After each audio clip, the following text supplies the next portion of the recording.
ठाकरेंच्या शिवसेनेचा दसरा मेळाव्यासाठी मुंबई महानगरपालिकेला पत्र. शिवाजी पार्कची परवानगी मिळावी म्हणून जानेवारीमध्येच पत्र दिल्याची सूत्रांची माहिती.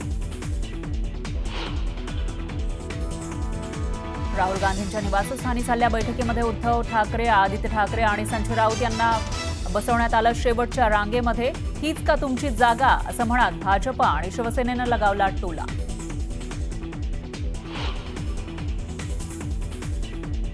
काँग्रेसनं उद्धव ठाकरेंना त्यांची जागा दाखवली. राहुल गांधींच्या बैठकीमध्ये उद्धव ठाकरे शेवटच्या रांगेत बसल्यानं एकनाथ शिंदेंचा टोला.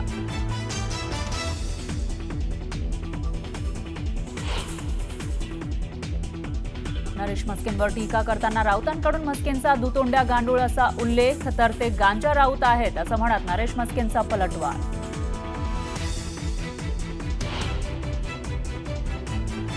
आमदार रोहित पवार आणि गोपीचंद पडळकर यांच्यामध्ये जुंपल्याचं दिसून आलं. कार्यकर्त्यांच्या राड्यानंतर दोघांचे एकमेकांवर आरोप प्रत्यारोप. तर रोहित पवार गुंड असल्याचा पडळकरांचा आरोप.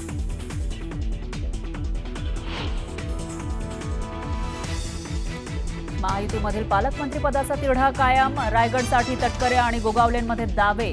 तर नाशिकमध्ये गिरीश महाजन यांच्यासाठी भाजप आग्रही.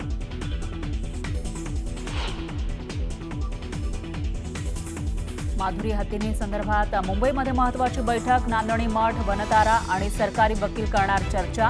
सुप्रीम कोर्टातल्या याचिकेसंदर्भात मसुदा ठरवणार.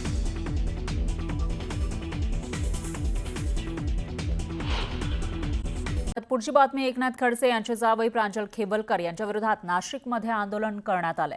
नाशिक भाजप खेबलकर यांच्या विरोधामध्ये जोडे मारो आंदोलन करणार असल्याची माहिती आहे. तर प्रांजल खेबलकर यांच्या मोबाईलमध्ये मोठ्या प्रमाणामध्ये अश्लील व्हिडिओ सापडल्याचा आरोप करण्यात आला होता काल आणि त्यानंतर नाशिक भाजप आक्रमक झाली आहे.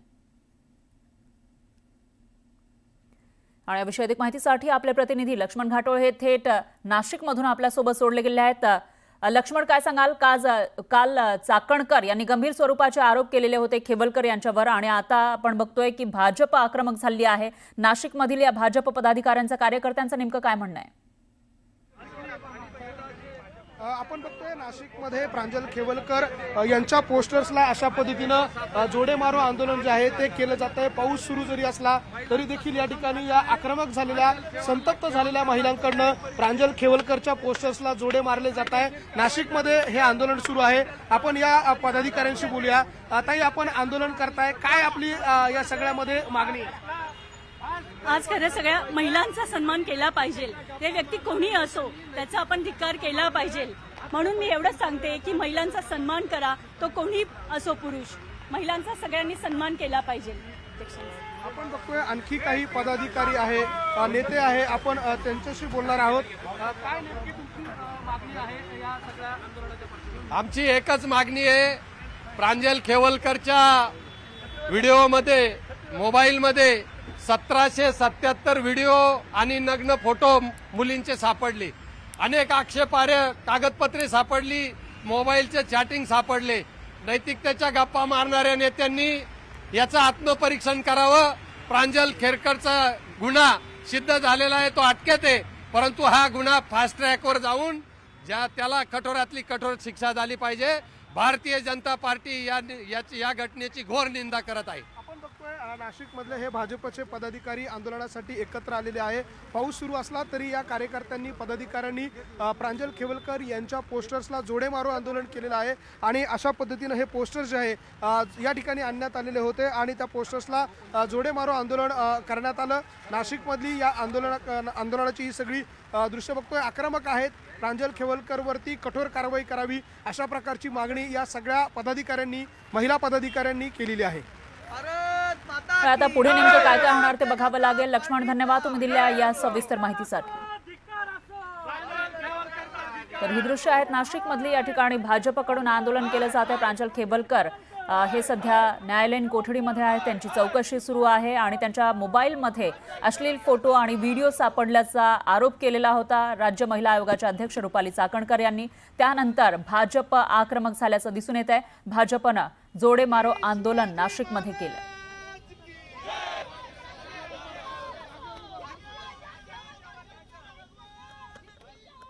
दरम्यान पुणे ड्रग्ज रॅकेट प्रकरणामध्ये अटक करण्यात आलेले प्रांजल खेबलकर यांच्याबाबत राज्य महिला आयोगाच्या अध्यक्षा रुपाली चाकणकर यांनी खळबळजनक आरोप केले होते. पोलिसांच्या तपासातील माहितीचा हवाला देत चाकणकर यांनी हे गंभीर आरोप केले. खेबलकरांच्या मोबाईलमध्ये महिलांच्या आक्षेपार्ह अवस्थेतील 1497 फोटो आणि 252 अश्लील व्हिडिओ सापडल्याचं रुपाली चाकणकर यांनी म्हटलेलं होतं आणि त्यानंतर एकच खळबळ माजली होती. तर या प्रकरणी रुपाली चाकणकर यांनी पोलीस महासंचालकांना पत्रही लिहिलेलं आहे आणि एसआयटी चौकशी करावी अशी मागणी केली आहे.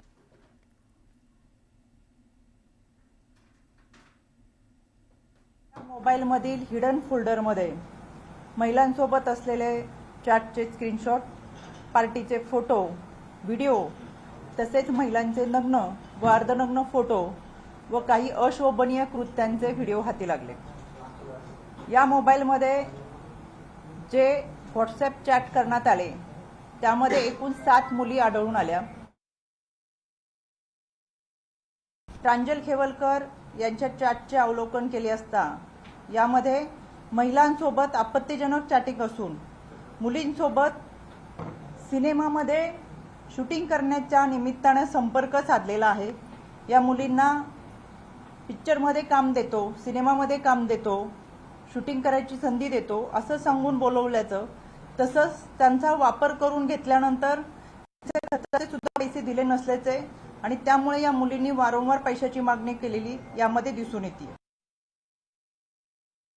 खरं तर या मोबाईलमध्ये जो हिडन फोल्डर होता यामध्ये 252 व्हिडिओ आहेत आणि 1497 फोटो असे एकूण 1749 फोटो आणि व्हिडिओ आहेत.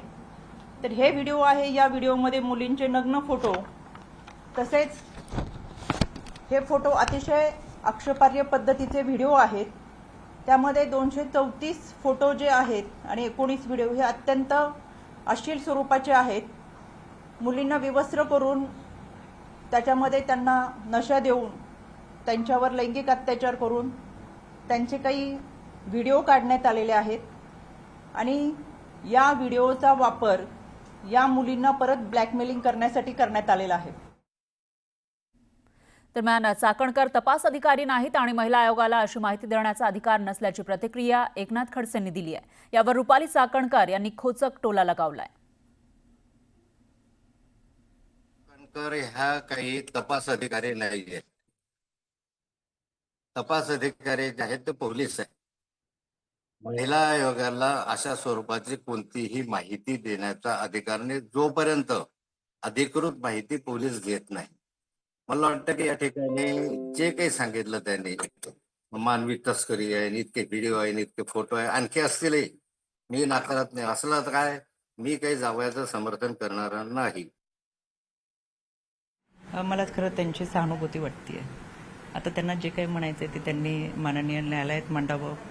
जिथं जिथं न्यायप्रविष्ट हा शब्द त्यांना समजत असेल, जिथं जिथं भूमिका मांडता येईल, देता येतील पुरावे त्या ठिकाणी त्यांनी द्यावेत. हे राजकारण नाही आहे. त्याच्यामुळे हे बालिश विधानं बंद करून जी काही माहिती आहे ती त्यांनी माननीय न्यायालयात द्यावी. रोहिणीताई राष्ट्रवादी काँग्रेस पक्षात आहे. रोहिणीचा नवऱ्याचा आणि राष्ट्रवादी काँग्रेस पक्षाचा काहीही संबंध नाही. त्याच्यामुळे एकतर मी कुणाच्या वैयक्तिक आयुष्यात बोलत नाही, ते माझं राजकारण नाही. पातळी सोडून मी राजकारण केलं नाही, करणारी नाही. आणि कुणाच्या वैयक्तिक आयुष्यात काय होतं ह्याचा माझा खरंच काही संबंध नाही. हा पहिला मुद्दा, हा पहिला भाग झाला. या देशामध्ये राईट टू प्रायव्हसी हा सुप्रीम कोर्टाचा आणि पार्लमेंटचा कायदा आहे आणि त्या कायद्याप्रमाणे कुणाचाही मोबाईल, म्हणजे तुमचा, माझा, तुमच्या कॅमेरामॅनचा, बगरे सरांचा, यांचा, हा जर पोलिसांनी घेतला तर तो फक्त कोर्टाला दाखवू शकतो, कुठल्या व्यक्तीला दाखवू शकत नाही. हा देशाचा आणि सरकारचा कायदा आहे आणि तो दाखवला, बाहेर लीक केला तर तो गुन्हा आहे असं सुप्रीम कोर्टाची ऑर्डर आहे. मी काय म्हणत नाही, मी डिफेंडही करत नाही. काय करायचं ते सरकार आहेत. त्याच्यामुळे ते काय करायचं नाही करायचं, नियमाप्रमाणे चालायचं, संविधानाप्रमाणे चालायचं का नाही, तो त्यांचा अंतर्गत प्रश्न आहे.